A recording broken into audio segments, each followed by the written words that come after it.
Welcome, today in front of me Huawei Nova 9, and I'll show you how to change notification sound on this device.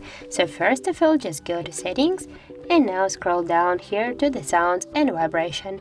Tap on that and scroll down again. Right there you will see the notification sounds. It's Huawei Cascade. Just tap here. You can see that here they get all the available tones.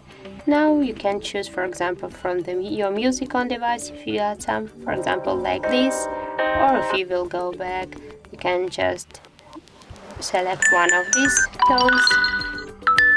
For example, okay, I'll go on with this one, and if you'll go back, you can see that the notification tone has changed successfully.